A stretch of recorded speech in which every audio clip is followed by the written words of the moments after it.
em sintonia, harmonizados, vindo a esta casa, mais uma reunião de estudo, de aprendizado, de fortalecimento.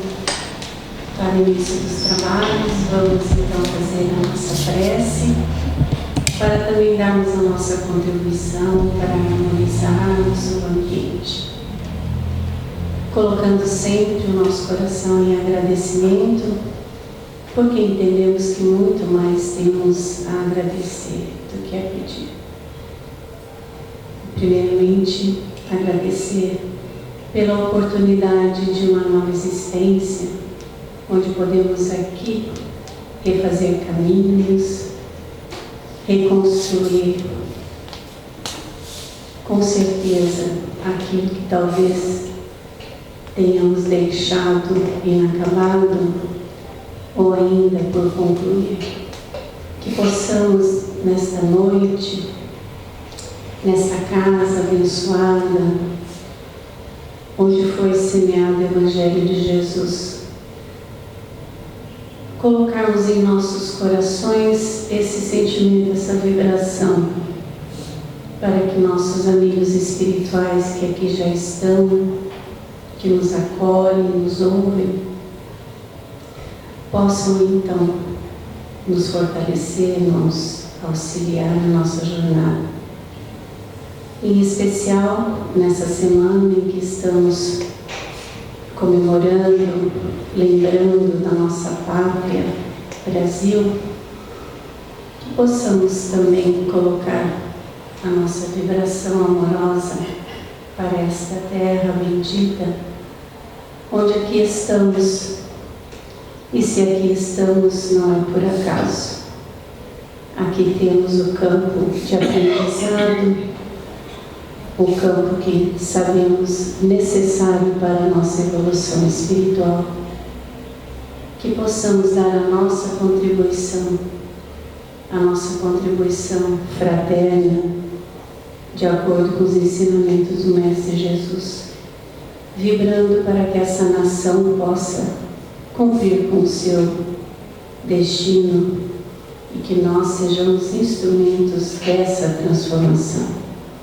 Abençoa, Senhor, a cada um de nós que aqui está, aos nossos propósitos, ao nosso irmão Luiz Cláudio, que tão carinhosamente atendeu ao convite, que ele possa sentir também as nossas vibrações de sustentação para a sua exposição. Que a paz possa permanecer nesse ambiente, nos amparando, nos fortalecendo, fazendo com que a gente vibre em sintonia com a espiritualidade maior. Muita paz a todos nós. Graças a Deus. Boa noite a todos. Boa noite. Hoje nós vamos falar um pouquinho a respeito da prece. Todos nós, quando nos momentos de dificuldades, recorremos à prece, pedindo a Deus, a Jesus, aos nossos protetores. E Allan Kardec, em suas obras, traz várias passagens, vários textos que falam a respeito disso, inclusive no Livro dos Espíritos. E a prece, será que sempre atende? Porque há momentos em que a gente faz a prece, dá a impressão de que não fomos atendidos. É interessante a gente entender esse mecanismo que a doutrina espírita tão bem nos auxilia, nos orienta, para que a gente possa então saber a nossa forma de proceder. Quando falamos da prece, da eficiência, da eficácia, é preciso também que a gente tenha consciência da qualidade da prece. E a qualidade não está ligada a palavras bonitas, a preces longas, mas a qualidade está ligada aos sentimentos. A gente às vezes fala, mas eu não sei fazer prece, eu não sei falar palavras bonitas, mas não precisa, Às vezes, uma palavra apenas é o suficiente. E no Evangelho, segundo o Espiritismo, no capítulo 27, no início do texto fala sobre a qualidade da prece. Quando orares, não sejais como os hipócritas, que gostam de orar, pondo-se em pé nas sinagogas e nas esquinas, para serem vistos pelos homens. Em verdade vos digo, já receberam a sua recompensa. Mas quando orardes, entrai em vosso quarto e, fechando a porta, orai a vosso Pai em segredo. E o vosso Pai, que vê o que se passa em segredo, vos recompensará. Em vossas orações não façais longas repetições como os gentios, porque imagina que é pelo palavreado excessivo que serão ouvidos. Não vos tornais semelhante a eles, porque o vosso Pai é que sabe que necessitais antes que peçais. Então, quando ele recolheu o vosso quarto, não quer dizer que eles têm que fazer a prece escondida, mas eles quartos seria, ou seja, nos voltarmos para dentro. Não precisa, quando a gente está orando sozinho, não há necessidade de ser em voz alta, não há necessidade de demonstração, né? Basta que a gente dentro, que a gente faça a reflexão e é uma conversa com Deus, né? A gente está ali falando, conversando com Deus. Quando a gente fala também na questão do atendimento, né? Muitas pessoas às vezes oram, mas não foi atendido. Mas será que não foi atendido? Ou não da forma que a gente esperava, né? E é interessante, a doutrina espírita nos dá essa condição de compreender esses mecanismos.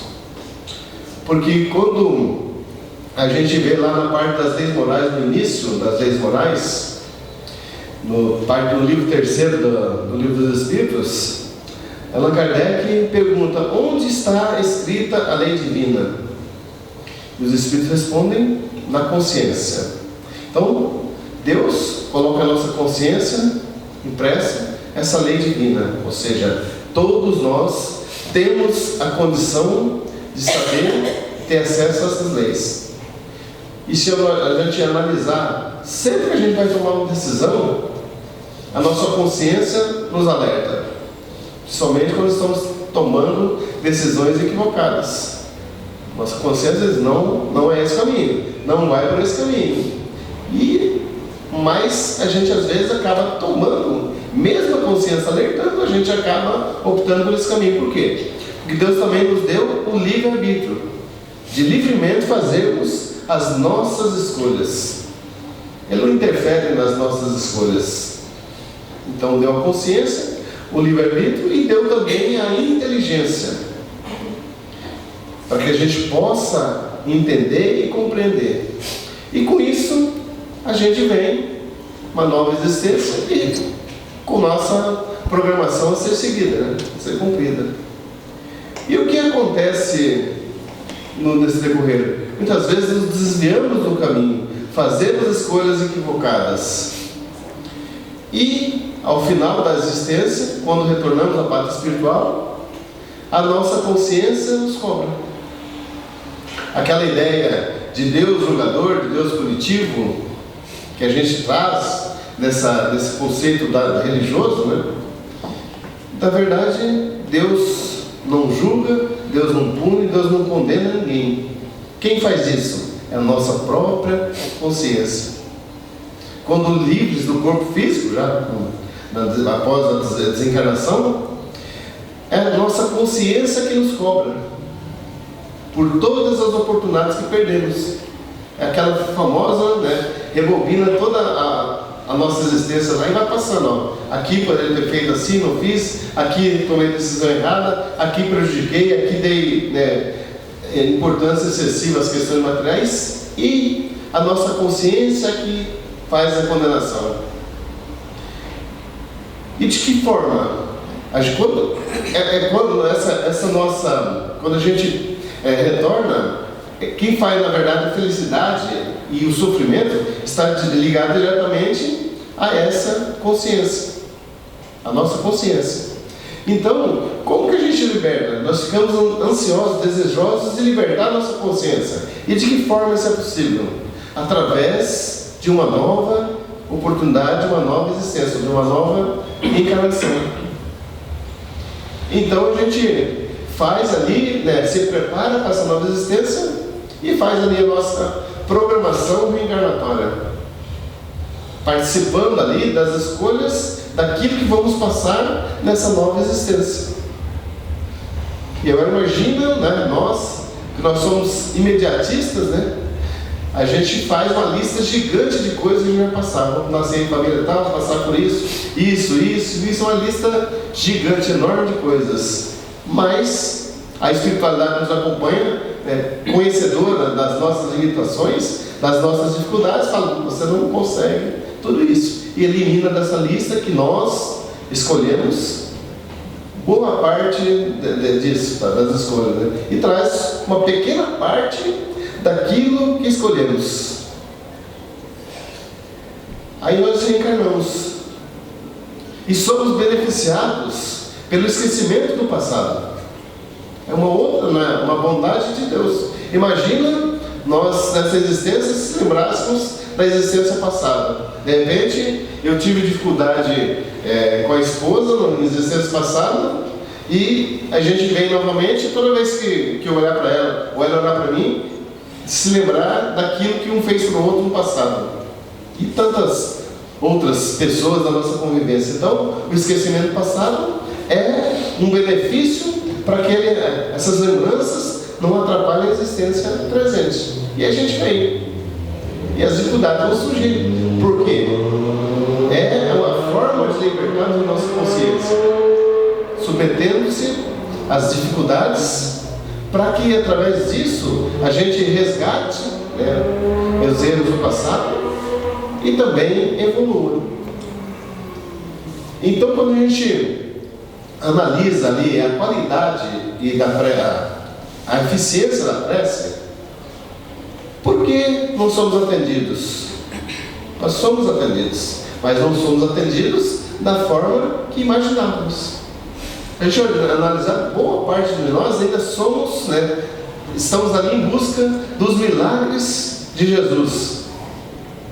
A gente está com uma dificuldade, está com um problema, a gente quer fazer uma prece, imaginando ou desejando que num passe de mágica, num estalar de dedos, tudo se resolva. De preferência ainda que a gente faça o mínimo de esforço possível. É a busca do milagre, quando na verdade esse processo está ligado à nossa necessidade de passar por essas dificuldades. Então, por que não somos atendidos? Justamente por conta disso. Porque nós temos a nossa programação, precisamos passar por isso para que essas dificuldades nos sirvam de meios para superar, para quitar os danos do passado e avançar, seguir, desenvolver nosso campo moral. A questão 663 do Livro dos Espíritos, eu acho bastante interessante, porque ela traz exatamente o que é a prece. Allan Kardec faz a seguinte pergunta aos Espíritos. Ele pergunta: podem as preces que por nós mesmos fizermos aliviar ou amenizar as nossas dificuldades, os nossos sofrimentos? E os Espíritos respondem: as vossas provas estão nas mãos de Deus, e há algumas que devem ser suportadas até o fim. Ponto. Então, estão nas mãos de Deus, há algumas que devem ser suportadas até o fim. Ou seja, nós vamos passar por determinadas dificuldades que, quer a gente queira ou não, vamos ter que enfrentar. Por exemplo, em determinado período da nossa existência, vamos passar por um problema de saúde, e após um período de dificuldade, de sofrimento, de tratamento, nós vamos desencarnar por esse problema. Não há algo que a gente possa fazer para que seja diferente. Vai acontecer dessa forma. Então não adianta fazer prece. Aí vem o complemento da resposta.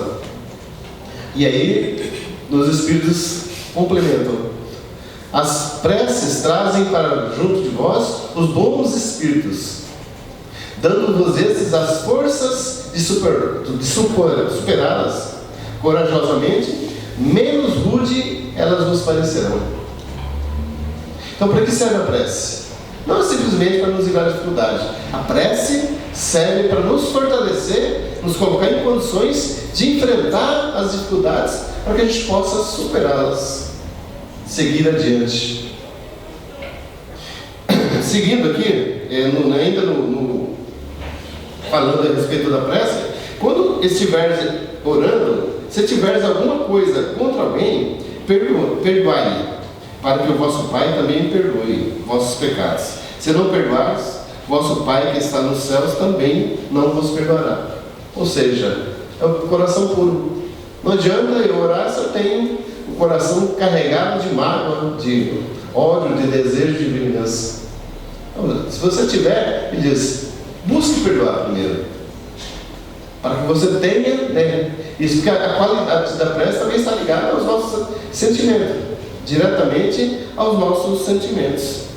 E ele conta, tem uma parábola que Jesus conta também, está nesse capítulo, que traz também a diferença, né, da prece, que diz, 2 homens subiram ao templo para orar, um era fariseu, o outro era publicano. O fariseu, em pé, orava interiormente desse modo: ó Deus, rendo-vos graças, pois por eu não ser como o resto dos homens, que são ladrões, injustos e adúlteros, nem tampouco como esse publicano. Jejuo 2 vezes por semana, dou dízimo de tudo que possuo. O publicano, ao contrário, mantendo-se afastado, sequer ousava levantar os olhos ao céu, mas batia no próprio peito e dizia: ó Deus, tende piedade de mim, que sou o pecador. A diferença da prece, né? E é interessante analisar, os fariseus eram considerados pessoas de grande conhecimento, doutores da lei. E os publicanos, ao contrário, eram mal vistos pela sociedade, justamente porque eram os cobradores de impostos, né? Mas na prece demonstrou o contrário. Aquele que deveria entender o valor da humildade, ele colocava ali, ó, jejuo 2 vezes por semana, dou dízimo de tudo que possuo, não sou ladrão, adúltero, nem tampouco como esse publicano, ou seja, condenando. Quando, na verdade, não cabe a nenhum de nós condenar o outro.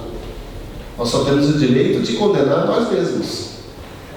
E o publicano, ao contrário, ele tinha consciência das suas dificuldades e colocou ali, tende piedade de mim, que sou um pecador. Quem conseguiu, poder maior da prece nessa situação?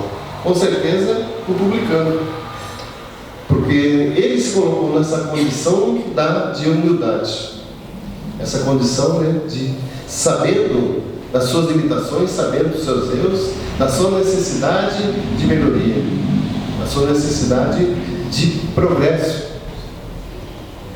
Então, quando a gente pensa na prece, por que nós não somos atendidos? Não que não somos atendidos, porque quando a gente analisa, o atendimento está ligado a 2 coisas: a necessidade e ao merecimento. Para a gente ser atendido, nós precisamos necessitar, e para a gente ser atendido, nós precisamos merecer. Às vezes a gente merece, mas não necessita. Às vezes a gente necessita e não merece. Será que nós somos atendidos? Talvez não somos atendidos na forma que a gente imagina, porque sempre a gente busca o caminho mais fácil, né? A gente está com um problema de saúde, está com uma dor, a gente quer o quê? Ser curado, se livrar da dor. Se a gente está com um problema de ordem financeira, a gente quer que esse problema se resolva, e assim todas as outras coisas. Quando na verdade nem sempre esse é o melhor caminho, porque justamente está relacionado às questões que nós falamos anteriormente, da nossa programação, das nossas escolhas. Todos nós temos, caminha conosco, cada um de nós, um espírito chamado anjo da guarda, ou espírito protetor, que Allan Kardec fala, trata desse tema também, nas suas obras. E todos nós temos esse espírito. E quando ele pergunta quem são os anjos da guarda, no livro dos Espíritos, e os Espíritos respondem: são os Espíritos do mais alto grau de evolução, que caminham conosco. E qual a função desse Espírito? Não é nos carregar no colo, não é nos fazer as coisas por nós. A função dele é nos orientar na caminhada. A função é nos fortalecer para que a gente tenha condições, por nós mesmos, de superar a dificuldade, de ir adiante, de vencer as nossas dificuldades. Porque ele não pode fazer, ele não pode infringir a lei divina. Porque lá na questão 663, eles devem ser suportados até o fim. Justamente por conta disso. Se Deus interferisse nesse processo, ele estaria interferindo numa decisão nossa, numa escolha nossa. Seria semelhante, por exemplo, quando estamos com um problema de saúde. A gente procura uma consulta médica, faz uma consulta médica. O médico faz os exames e faz o diagnóstico. Você está com problema de saúde e tal. É possível curar. Porém, já adianto que precisa de um tratamento, vai ser um longo tratamento e muito doloroso. Mas é a única forma de ser curados.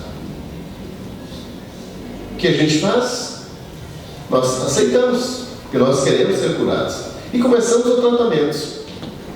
E, conforme previsto, as dificuldades começam a aumentar. E a gente retorna ao médico e fala: doutor, mas o sofrimento está muito grande, eu não estou suportando.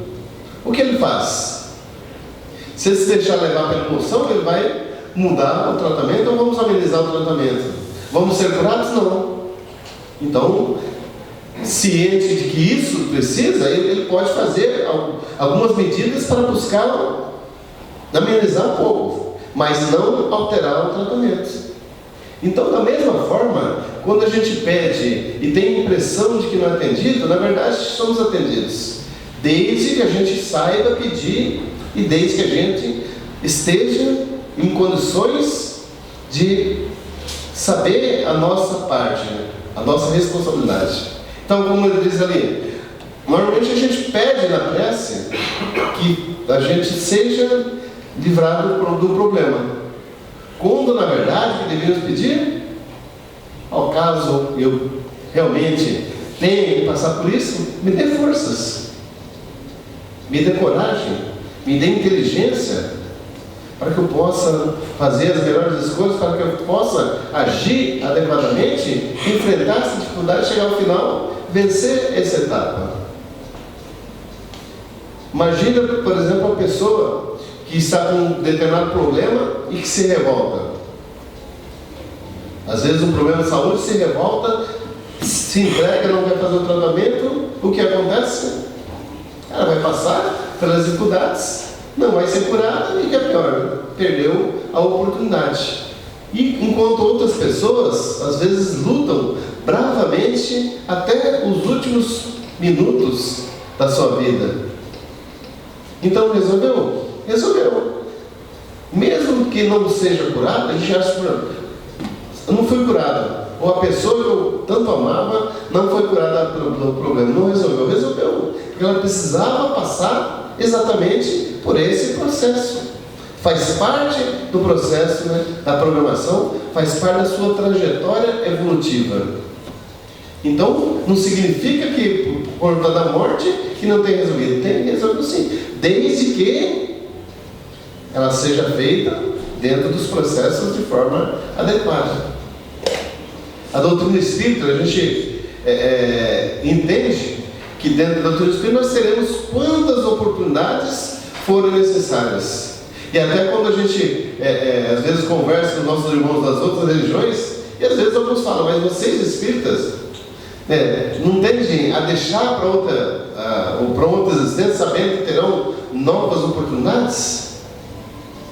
Sim, pode, é uma possibilidade, pode até ser feito isso. Mas, quando isso acontece, sofrimento desnecessário. Porque se eu venho para fazer determinada coisa, um desafio de vencer determinada dificuldade, que às vezes já carrego há várias existências, e falho, não consigo superar, às vezes passei por um período de sofrimento, me revoltei, lutei contra, não quis, chegou ao final, não consegui superar. Terei outra oportunidade? Sim. Quantas vezes foram necessárias? Só que, novamente, terei que vir, passar por todo o processo novamente, por esse sofrimento, às vezes até agravado por erros, né? Por escolhas equivocadas da existência anterior, quando na verdade se tivesse passado na primeira, tudo isso aí teria resolvido, teria seguido adiante. Então, quando a gente entende esse mecanismo, a gente passa a ter uma visão diferente na prece.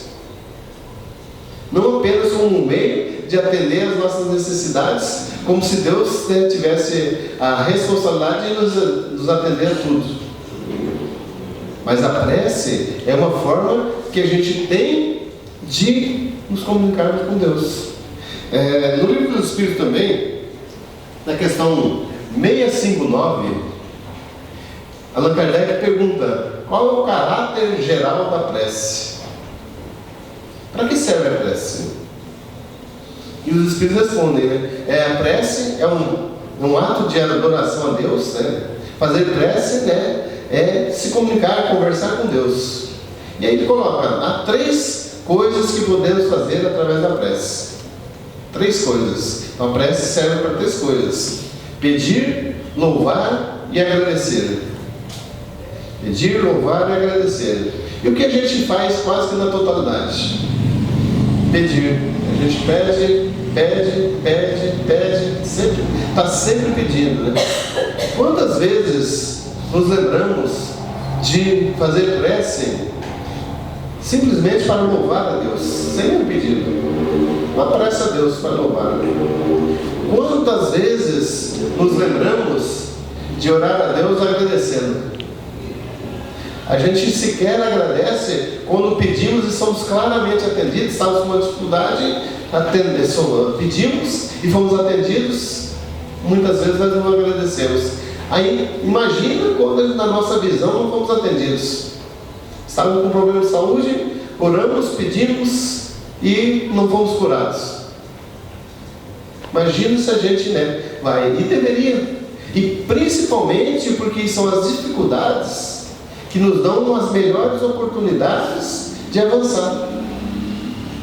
Quando está tudo bem na nossa vida, de repente a gente está com a família equilibrada, tudo, relacionamento conjugal está em paz, os filhos, né, uma situação financeira estável, tudo tranquilo, que é normalmente a tendência de acontecer com a maioria das pessoas.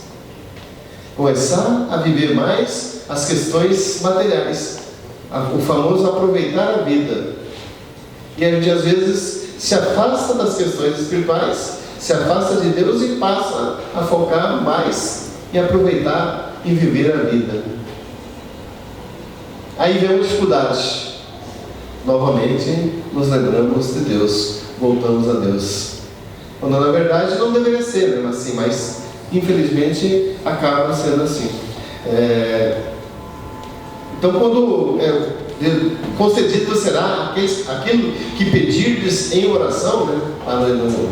Nessa parte do Evangelho tem, será, dá a impressão quando a gente lê esse texto, que tudo aquilo que a gente pedir vai ser atendido da forma que a gente pedir.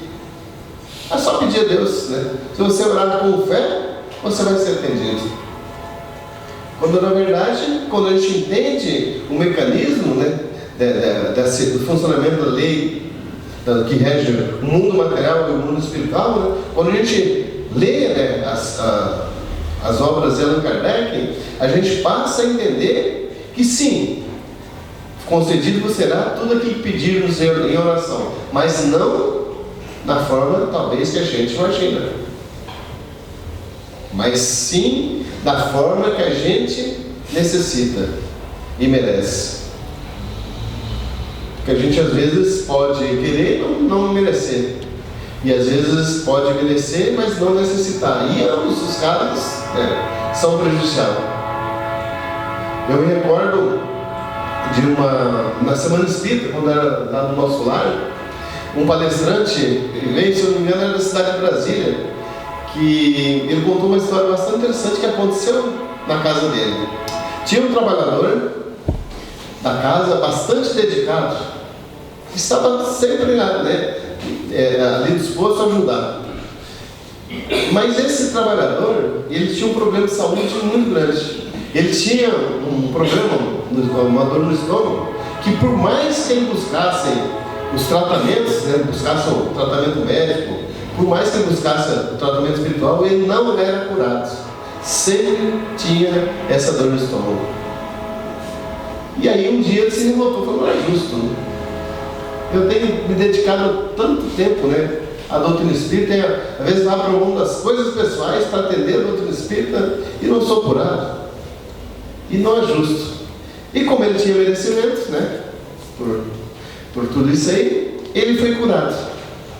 Atenderam e curaram. A espiritualidade atendeu e curou. Mas esse mecanismo, essa dor, era um mecanismo para auxiliar em outra dificuldade que ele tinha, que já carregava as várias encarnações, que era o problema com o alcoolismo.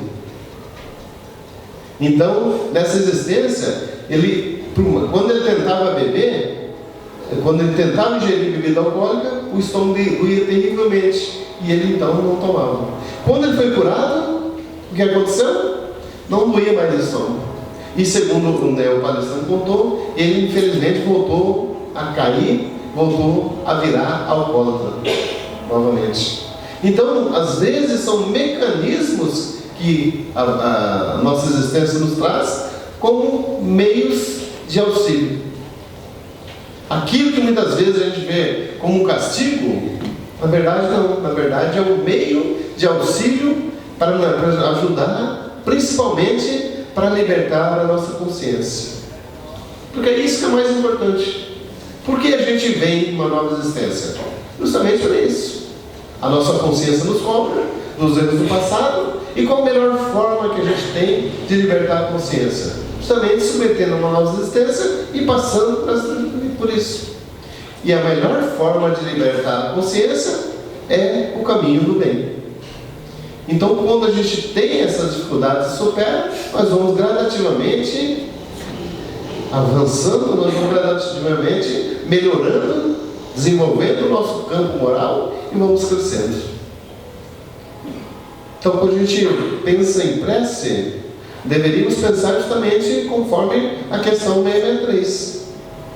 As nossas provas estão nas mãos de Deus, e algumas que devem ser suportadas até o fim, não porque Deus é vingativo, não porque Deus castiga, não porque Deus pune, ao contrário. Deus não pune, Deus não se vinga. Ao contrário, Deus, quando vê em nós o interesse em fazer, em nos melhorarmos, às vezes ao contrário, Ele até ameniza as nossas provas, mas apenas com merecimento. Porque a gente ainda tenta comprar Deus com o interesse de que seja atendido algum dos nossos interesses. Então, quando a gente deveríamos orar, mais frequentemente, orar para louvar a Deus, orar principalmente para agradecer.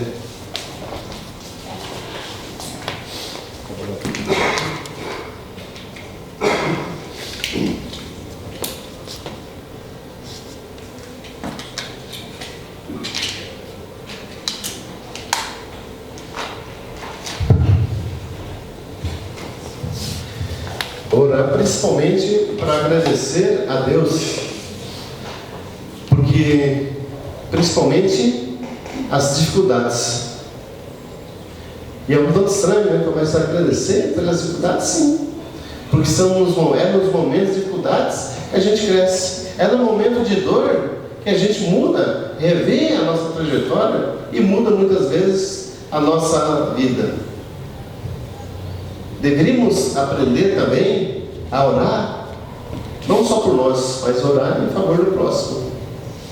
E, como diz Jesus, orar em favor dos nossos inimigos. Depende, imagina aquela pessoa que tem um ódio ferrenho da outra falar para orar em favor do inimigo. Você fala, você está maluco, eu quero mais que o meu inimigo sofra, quanto mais, melhor. Quando na verdade não. Deveríamos sim aprender a orar por essas pessoas. Porque quando estamos fazendo isso, nós estamos dentro de nós fazendo esse exercício da caridade. Quando estamos fazendo isso, nós estamos emanando energias positivas em favor dessa pessoa. Então a gente deve sim se desafiar. E às vezes é difícil, né? O perdão é difícil em determinados casos. Mas basta que a gente queira. Porque tudo aquilo que a gente faz começa primeiro pelo desejo. Aquela pessoa fala, eu jamais vou perdoar, não perdoo nunca. Enquanto ela estiver pensando assim, não perdoa realmente. Quando ela desejar perdoar, dependendo da situação, já vai ser um desafio. Mas enquanto ela estiver pensando, então a prece, ela serve justamente para essas questões, para que a gente possa, então, receber as forças necessárias e através disso, pelos nossos próprios meios, pelos nossos próprios esforços, a gente seguir a nossa caminhada. Os momentos de dificuldade virão, com certeza, todos nós. Todos nós fizemos as nossas escolhas e vamos passar por isso. Cada um com a sua programação. Mas quando temos essa consciência, a gente passa a encarar os momentos de dificuldades de forma diferente. Não vê como algo que não deveria acontecer com a gente. Não vê como nós sendo injustiçados. Tudo que nos acontece tem a nossa participação, o nosso merecimento, né? Tudo é por nossa própria causa. Se a gente está passando por dificuldades, de alguma forma, seja nessa existência ou existências anteriores, nós buscamos isso através das escolhas equivocadas. Então, quando a gente entende isso, passamos a pedir a Deus justamente forças, essas forças, e a gente passa então a enfrentar de forma diferente. E aí nós vamos perceber que o processo começa a mudar. E não começa a mudar porque nós somos culpados. Começa a mudar porque a nossa forma de proceder, de encarar, fez com que as coisas sejam facilitadas. O famoso ditado, né? A dor é obrigatória, o sofrimento é opcional. Há pessoas que com uma dificuldade mínima entram em pânico, se acham injustiçadas, e há pessoas que às vezes sofrem terrivelmente e estão sempre firmes, sempre confiantes, sempre com fé. O que diferencia? É a forma de proceder. Quantas vezes a gente não reclamou de uma dorzinha, de uma dificuldade pequena, se sentindo injustiçado, esquecendo-se daquelas pessoas que estão, por exemplo, nesse momento no Hospital do Câncer com dores terríveis. Então, se a gente analisar, nós não temos motivos de reclamação.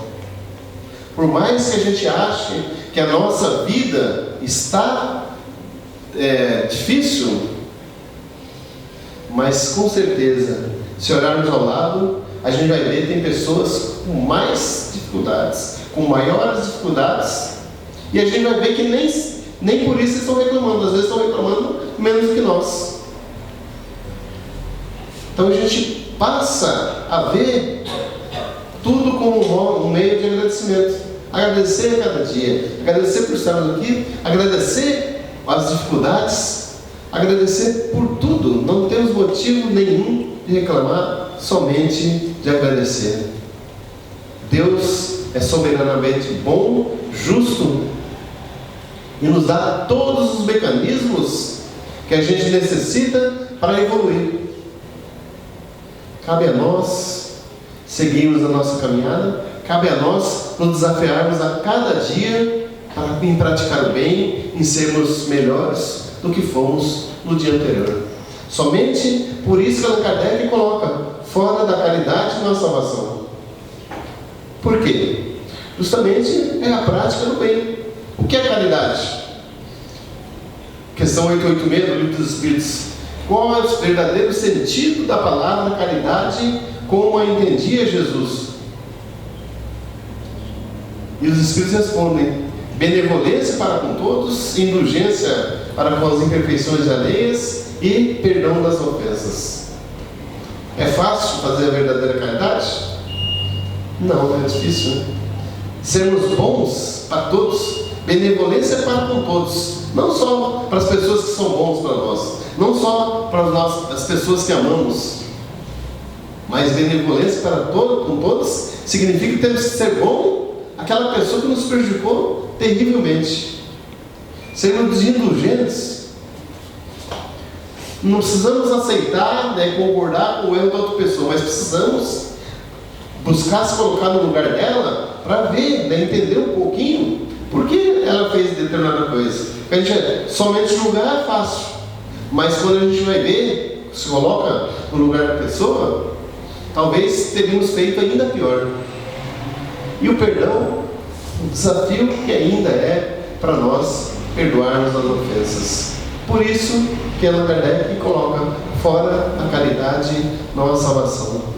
Então, com isso, a gente passa a seguir cada vez mais fortes, cada vez mais confiantes a nossa caminhada, e ao chegar ao final dessa existência, com certeza seguiremos em paz, seguiremos tranquilos, pois fizemos aquilo que estava ao nosso alcance. Buscamos a cada dia ser os melhores. Esse é o verdadeiro objetivo de estarmos aqui, e esse é o verdadeiro objetivo da prece: nos fortalecer, nos dar condições de seguir a nossa caminhada. Então, que Jesus nos abençoe, nos ampare e proteja, para que a gente possa a cada dia sermos melhores do que fomos no dia anterior. Muita paz a todos. Obrigada, Luiz Cláudio, que você receba o fortalecimento da sua jornada, o inspire sempre, trazendo para a gente algo simples, aparentemente, mas um instrumento tão necessário, principalmente nesses momentos que estamos vivendo e que nós realmente necessitamos orar por aqueles equivocados, por aqueles que estão bem distantes da moral do Cristo. Então, que nós façamos também essa nossa contribuição, orando por nossos irmãos que provocam ainda muito sofrimento para o ser humano. Que a paz permaneça conosco. Vamos então agora para a segunda parte, para o trabalho dos passes. Nossa gratidão ao orador da noite, porque vem bem a calhar que nós nos lembremos da oração, porque as dificuldades estão na vida de todos, não é? Então nós vamos elevar o nosso pensamento uma vez mais. Vamos lembrar desse Mestre inesquecível, o nosso Jesus, que vela pela terra, que nos disse: o Pai e eu somos um, e nos orienta: Pai nosso, e rogamos ao nosso Senhor que envolva esse nosso planeta, que está com tanta aridez de sentimentos humanos, quando a injúria e a violência parecem estar vivendo no caminho de tantos. Rogamos, Senhor amado, pela paz na terra, que os grandes dirigentes do planeta, os que estão encarnados, sejam assessorados pelo seu amor, para que a paz se faça, Senhor. E orando pelo nosso país, nosso Brasil, a terra amada, as suas folhas, Senhor, que possa brilhar sob o seu amparo, sob sua proteção, que Brasília, os políticos e os governantes possam ser envolvidos pela sua misericórdia, e que o povo brasileiro se volte para a fraternidade, a paz, para a generosidade que sempre o caracterizou, e que possamos ter paz, Senhor, que o nosso país seja envolvido pelas suas vibrações de amor e que essas possam entrar nos lares de todos, envolver os que amamos e os que desconhecemos, principalmente os nossos irmãozinhos desencarnados, que aos bilhões transitam no mundo, muitas vezes desarvorados, oprimidos, desesperados ou com injúria e violência no coração. Que sejam todos envolvidos e que nós, por nossa vez, sejamos muito gratos, Senhor, por estarmos sob as bênçãos desse Espiritismo bendito e que façamos jus ao conhecimento que nos é ofertado. Obrigada, Senhor, rogando que nos despeça em paz. Muito obrigada.